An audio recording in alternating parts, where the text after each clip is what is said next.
Hi అండి, సులువుగా ఈజీగా టేస్టీగా దోసకాయ పచ్చడి అండి. దోసకాయ పచ్చడి ఎలా చేసుకోవాలో ఇప్పుడు చూపిస్తా అండి.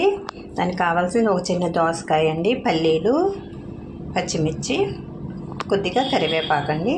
ఎలా చేసుకోవాలో చూపిస్తా. ముందుగా స్టవ్ వెలిగించుకొని ప్యాన్ పెట్టుకోవాలి. స్టవ్ వెలిగించుకొని కొద్దిగా ఆయిల్ వేసుకోవాలండి. అందులోనికి పల్లీలు వేయించుకోవాలి.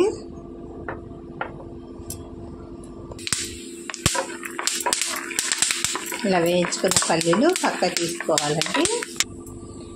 ఇందులోనికి 1 టేబుల్ స్పూన్ ఆయిల్ వేసుకొని పచ్చిమిర్చి వేసి వేయించుకోవాలి.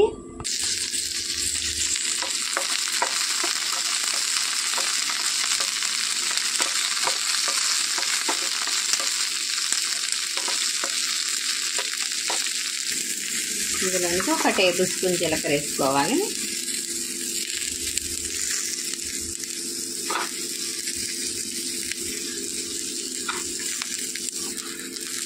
కరివేపాకు వేసుకోవాలి. గుడ్డు, 1 వెల్లుల్లిపాయ అండి వేసేసుకొని బాగా కలిపేసుకోవాలి. స్టవ్ ఆఫ్ చేసేసుకోవాలండి. పక్కకు పెట్టి చల్లార్చేసుకోవాలి. ఇలా జార్లోకి వేసేసుకోవాలండి. రుచికి సరిపడా ఉప్పు వేసేసుకోవాలి. ఇప్పుడు మిక్సీ పట్టుకోవాలండి. ఇలాగ వచ్చిందండి పేస్టు. ఇందులోనికి కొద్దిగా చింతపండు నానబెట్టి పెట్టుకున్న చింతపండు వేసేసుకోవాలండి. వేయించి పెట్టుకున్న పల్లీలు వేసేసుకొని మిక్సీ పట్టుకోవాలి. కట్ చేసుకున్న దోసకాయలో సగం ముక్కలు మాత్రం వేసుకొని మిక్సీ పట్టుకోవాలండి. ఇలా పట్టేసుకోవాలండి. ఇప్పుడు జార్లోకి ఇందులోకి వేసేసుకోవాలి. ముందు పట్టుకున్న పచ్చిమిర్చి మిశ్రమాన్ని కూడా ఇందులో వేసేసుకోవాలి. మొత్తం రెండింటిని కలిపేసుకోవాలండి. సన్నగా కట్ చేసి పక్కన పెట్టుకున్న ముక్కలను కూడా వేసి కలుపుకోవాలండి. ఇలా ఉంటే అండి తింటా ఉంటే పంటి కింద చక్కగా తగిలి దోసకాయ పచ్చడి అనేది మరీ టేస్టీగా ఉండిద్దండి. దీన్ని తాలింపు వేసుకోవాలండి. స్టవ్ వెలిగించుకొని ప్యాన్ పెట్టుకొని 1 టేబుల్ స్పూన్ ఆయిల్ వేసుకోవాలి. ఇందులోనికి 1 టేబుల్ స్పూన్ ఆవాలు,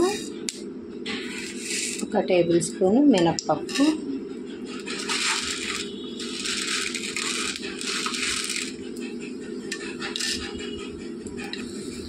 2 ఎండుమిర్చిలు,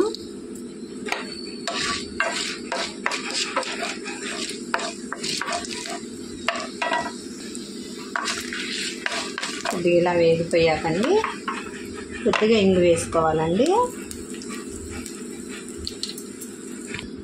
ఇందులోనికి కరివేపాకు వేసుకోవాలి.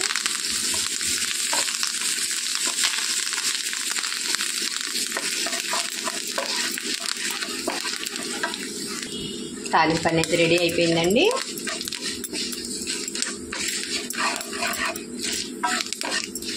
ఇప్పుడు ఈ తాలింపుని పచ్చట్లో వేసేసుకోవాలి.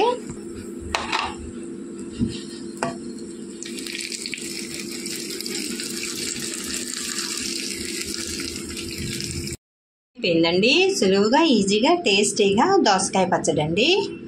ఈ పచ్చడి రైస్లోకి చాలా బాగుండిద్దండి. వేడి వేడి అన్నంలో కొద్దిగా పచ్చడి వేసుకొని నెయ్యి వేసుకొని మంచిగా ఎంజాయ్ చేయొచ్చండి. మీరు ట్రై చేయండి, లైక్ చేయండి, సబ్స్క్రైబ్ చేయండి. బాయ్ అండి.